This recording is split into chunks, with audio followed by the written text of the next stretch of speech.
Hey everybody, my name is Jordan, and today I'm going to talk about the importance of practicing things very slowly in order to learn faster.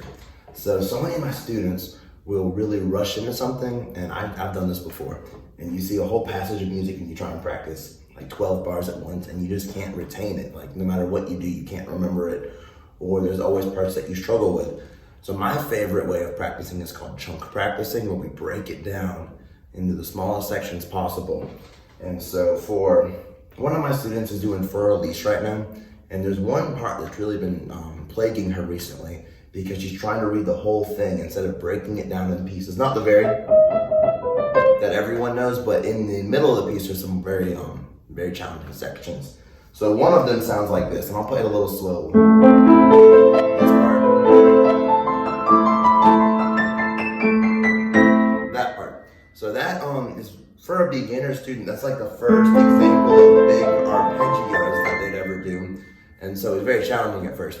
And it also has a weird 1, 2, 3, 1, 2, or 1, 2, 3, 1, 2, 3, 1 in the left hand. 1, 2, 3, 1, 2, 3, 1, 2, 3, 1. That's a little foreign. And the pedal changes are very difficult too, because you have to change the pedal to clean it up. And so for her, I was like, you need to take this one beat at a time and think about everything. You need to do it slowly and then bring it up to speed.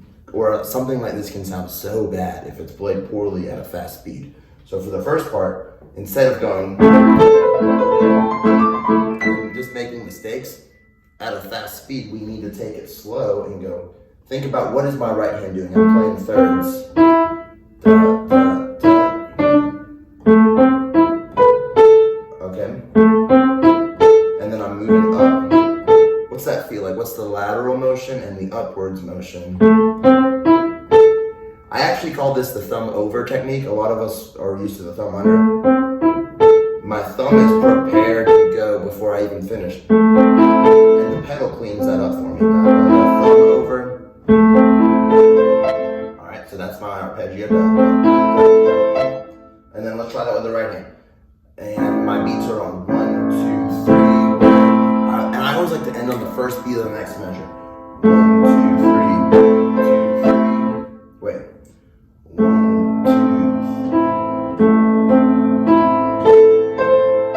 3. Now try the triplets. 1, 2, 3, 2. So I made a mistake there. I need to correct that before I increase the speed. And I'll repeat that 5 to 10 times in a row if I was her.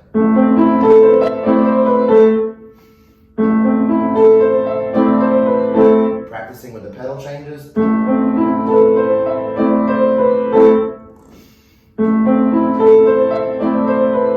now let's look at the next part. I don't have any music with me, but I know how it goes. But we do the same thing, continually rising.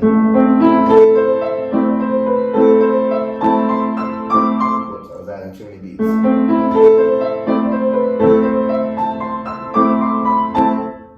So that's our next chunk. We'll practice that 5 to 10 times, very slowly.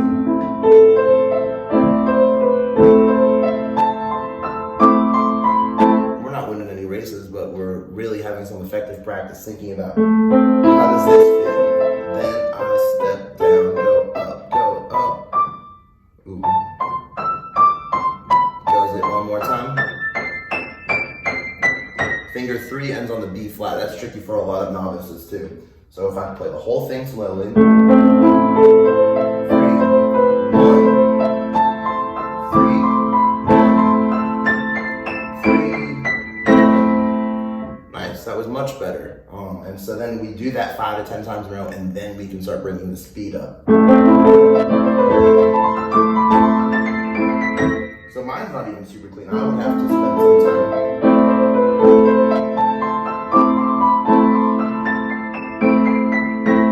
So you should do it enough times where it's completely in your automatic memory or your muscle memory. And